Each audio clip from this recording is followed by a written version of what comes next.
Aleister Crowley, birth name Edward Alexander Crowley, though he went by Alec growing up, was born to a preacher of the Plymouth Brethren denomination. This fire and brimstone group would sow the seeds of resentment for young Alec, who proudly accepted the label of Great Beast, a moniker synonymous with the devil from the Book of Revelations and designated to him by his own mother. Aleister had dreamed of becoming a preacher and following in his father's footsteps. At the age of 11, however, tragedy struck. His father died from tongue cancer. Crowley began to question strict church teachings and began to feel as though all fun behavior was deemed sinful. Throughout his teenage years, Crowley explored mountaineering, poetry, bisexuality, and soliciting prostitution. He developed a fundamental belief that the individual had an obligation to pursue his own innermost desires rather than submit to the will of a judgmental God. Following graduation from the University of Cambridge, Crowley joined an occult group known as the Hermetic Order of the Golden Dawn. Founded by Freemasons, this group of aristocrats practiced inner exploration to rise in rank and excel in magic. They didn't study the type of magic performed by showmen for an audience. Rather, they pursued an ability to influence external events through ritual, ceremony, and spiritual undertakings. In Crowley's writings, he added the letter K to the end of magic to denote this distinction. During his inward explorations, Crowley began to experiment with psychedelic drugs to accelerate his journey. Aleister inherited enormous wealth from his family fortune, Crowley Ales. In 1899, he set his sights on purchasing land that met the requirements of an Abremelin Ceremony. The ceremony was a 6-month ritual that involved summoning demons and compelling them towards the forces of good. To perform the ceremony, Crowley needed to find a home that fit certain specifications: an isolated area, north-facing doors, and the space to build a terrace filled with fine river sand. The fine sand was so that he could see the footprints of the spirits he conjured. Aleister found the home he was seeking on Loch Ness, known as the Boleskine House. The opening line of Abrahamel and the Mage sternly warns the practitioner of its dangers. In fact, it instructs them not to perform the ceremony at all.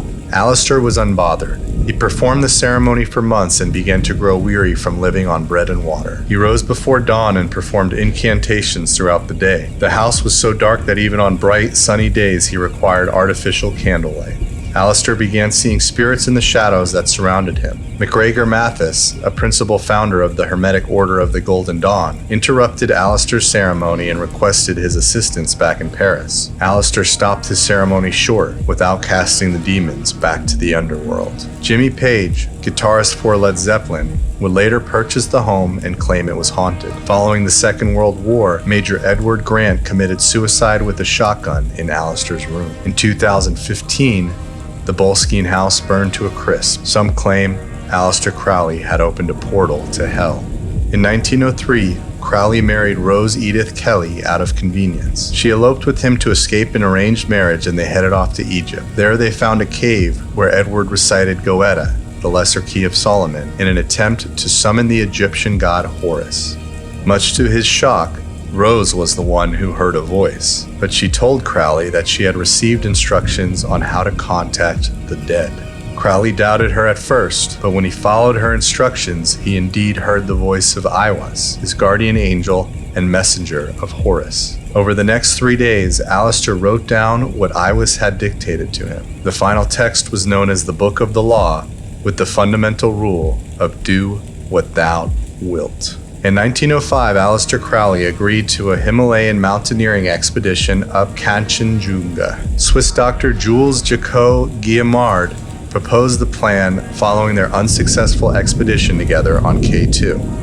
Crowley agreed under the condition he led the expedition alongside Oscar Eckenstein, a mountaineering friend. Crowley wanted to set the record for highest altitude reached by man. Climber George Bell, an American physicist, biologist, and mountaineer, would later call the face of the mountain they attempted to climb a savage mountain that tries to kill you. Crowley insisted on bringing along a several-volume library. Though this luggage seemed like an unnecessary burden, Crowley felt it was dangerous for men to let go of their civilization in the wild. The crew would bring along a train of about 200 porters to carry an unreasonable 3 tons of luggage. Crowley allegedly treated the barefoot porters brutally. This led to discontentment among the crew, and they were determined to select a new leader for their expedition. Following a small avalanche and hesitant retreat, Jacques Guillemard attempted to depose Crowley of his leadership position. Crowley rejected the request. Guillemard decided to lead the crew back down the mountain. Crowley warned him that his intended route was too dangerous. The crew retreated as Crowley remained in his tent. He was attempting to summon a demon. An avalanche occurred and instigated a chaotic scene with crew members crying out for help. Aleister ignored their pleas, even as 3 porters and one of the crew succumbed to their deaths. Following the event, Aleister Crowley wrote a letter to the Darjeeling newspaper in which he stated, "A mountain accident of this sort is one of the things for which I have no sympathy whatever." When Crowley passed by the survivors on his way back down, he neither stopped nor spoke to any of them. In 1907, Crowley founded the Order of Thelema with his mentor George Cecil Jones. It was based on a path to mystical union with the All, built upon his own studies in Hermetic alchemy and Hermetic Kabbalah. From 1920 to 1923, Aleister Crowley established a spiritual center for this new order in Sicily. It would be known as the Abbey of Thelema. Crowley's idea was to create a school for magic. Crowley would paint the walls of the abbey with Thelemic deities and symbols using oil paints from France. An area known as the Nightmare Room featured a large yellow cyclops that Crowley deemed the eternal idol painted on the wall. He would encourage Thelemites to take psychedelic drugs and stare at the hellish painting until they had fully conquered fear itself.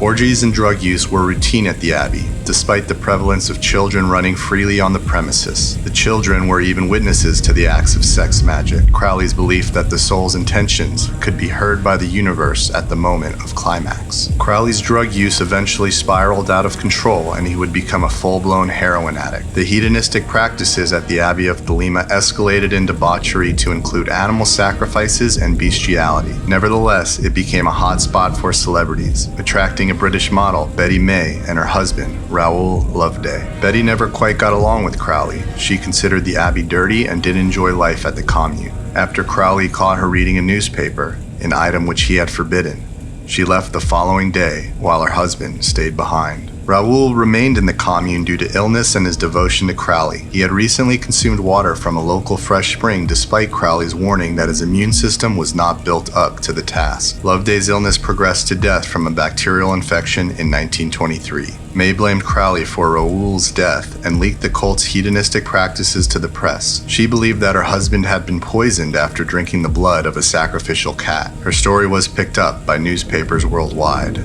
The fascist government of Mussolini ran Crowley and the Thelemites out of Sicily, and the abbey has remained abandoned until present day. Modern tourists claim it remains haunted with a supernatural presence. Crowley believed that humanity could be divided into a series of Aeons that were distinguishable by their magical and religious expression. The 3 Aeons were Isis, Osiris, and Horus. Isis was the Egyptian goddess of fertility. The Aeon of Isis was characterized by maternal values such as the pagan worship of Mother Nature. This Aeon took place during the pre-Christ era. The Egyptian god Osiris was the god of the underworld. He symbolized death and resurrection. This era was marked by self-sacrifice and submission, and its values were reflected in the dominant world religions of Islam and Christianity. Aleister Crowley believed he personally ushered in the Aeon of Horus, where individuality and the exploration of self-will are the dominant belief systems. He believed that along the journey to self-discovery, the individual could find harmony with the universe and develop the ability to openly communicate with higher powers. His rituals, techniques, and writings added a learnable methodology to mystical practices and encouraged the pursuit of discovering a correlation between spiritual experiences and scientific process.